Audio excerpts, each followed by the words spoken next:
সংগঠন চালান। আজ অঙ্গের সাথে তোমাদের ক্লাস নেবে। শুরুতেই আমরা দিদিকে আমাদের করতালি দিয়ে অভিনন্দন করি।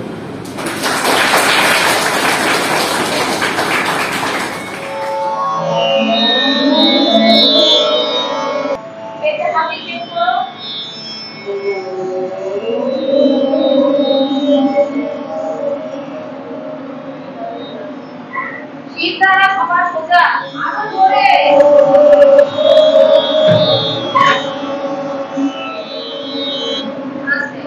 এবার এই কোশ্চেনটা আলাদা করবে, তারপরে এই কোশ্চেনটা একবার এরা মন বলবে স্টপ হবে, তারপর এরা মন বলবে স্টপ হবে। কারা ঠিক বলো? অনেক জোর নাচ জানি। নাচ মানে কি আমাদের এক্সপ্রেস আমরা শিখি, তাহলে আমরা যে কোনো দিকে আমরা কিছুটা কিছু পারবো। মানে আমি যদি গান পারি তাহলে নাচ না পারতেও পারি, আমি যদি ছবি আঁকতে জানি তাহলে আবৃত্তি করতে নাও পারি। কিন্তু নাটক যদি শিখি তাহলে গান, নাচ, ছবি আঁকা, আবৃত্তি করা, জিমনাস্টিক করা, খেলা, ছোটা, ঘোরা, বেড়ানো, কাঁপা, চুপচাপ সমস্ত দাঁড়িয়ে থাকা, স্থির হয়ে 1 ঘন্টা বসে থাকা, সব কিছু করে। এটা নয় গাইড হয়ে মানুষের সামনে বা বক্তার সামনে নিজেকে প্রকাশ করে তার মনকেও শিখি কেন, শিখবো কেন সেটা বললাম। নাটক আমাদের কি কাজে লাগে? নাটক কোনো কাজে লাগে না, কি মনে হয়? তাই না? যে কোনো সংস্কৃতি ক্ষেত্র বলো, পড়াশোনা বলো, আমি বড় কোনো বিশাল রেজাল্ট একটা ভালো জায়গায় একটা ডাক্তার ইঞ্জিনিয়ার হয়ে তাহলে সবাই প্রশংসা করবে। যদি আমার ডাক্তার নাটকের মাধ্যমে কেন বিয়ে দেবেন না? বিয়ে দিলে কি কি ক্ষতি হতে পারে, আপনার মেয়ে কি কি ভবিষ্যৎ আছে, এই সব বিষয় নিয়ে তাকে যদি সচেতন করতে পারে, যে কোনো বিষয় আমাদের সমাজে কত রকমের সমস্যা আছে সেই সমস্যাগুলো নিয়ে যদি আমরা একটা নাটক তৈরি করি, দিয়ে সেই নাটক যদি জানি করে যায়, তাহলে তাদেরকে কি করা হয়? সচেতন করা হয়। তাহলে নাটক কিসের কাজে লাগে? সচেতন করতে নয়, বলতে হবে সমাজের কাজে লাগে। তাই না? আমরা জানবো সেটা হচ্ছে নাটক কিভাবে। ছোট করে বলছি, জাস্ট আমি শুনিয়ে দিয়ে যাচ্ছি। নাটক হয় কিভাবে? চারটে বিষয়, চারটে দিকের মধ্য দিয়ে পুরো নাটক হয়। কি কি? এক হচ্ছে আঙ্গিক। আঙ্গিক মানে কি? অঙ্গ ভঙ্গি দিয়ে, হাত পা, মুখ, চোখ, নাক, কান।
বলো তো ওরা কি দেখে ভয় পাচ্ছে? হয় এ টিকটিকি, নইলে ভূত, নইলে ডাইনিস হয়ে আছে।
কদম তলায় কে?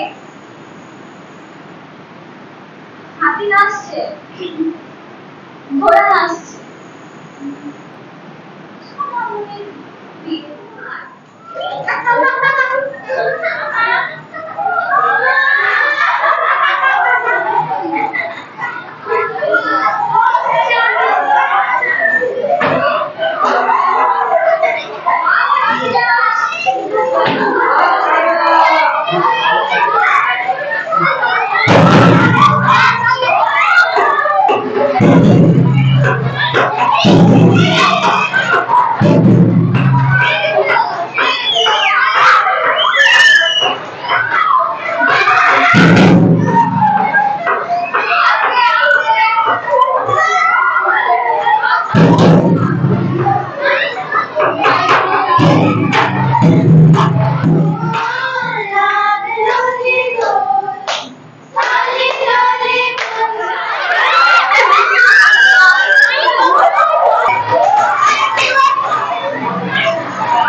সুন্দর গান। আমাদের আসল পতাকা নীল সাদাতে জমির উপর জ্ঞানের প্রদীপ আঁকা। সেই জ্ঞানের প্রদীপকে সাক্ষী করে তিন মানে হচ্ছে 8 বছর বয়স, 8 থেকে এখন আমাদের 32 ক্লাস। আমরা বয়স বুঝতে যাচ্ছি শিল্পী হতো তার গরম লাগে, তার ভেতরে একটা বল লাগে, অত সোজা নয় শিল্পী হওয়া। ছোটবেলায় হারমোনিয়াম নিয়ে গান গাইতাম, ক্লাস 9 পড়া ভুলে গেছি, সেটা শিল্পী।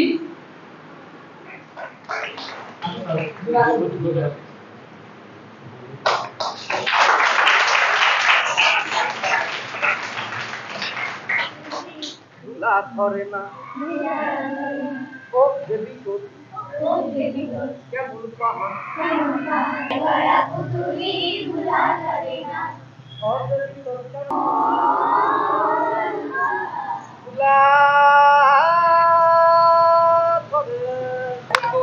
ধুলা ধরে না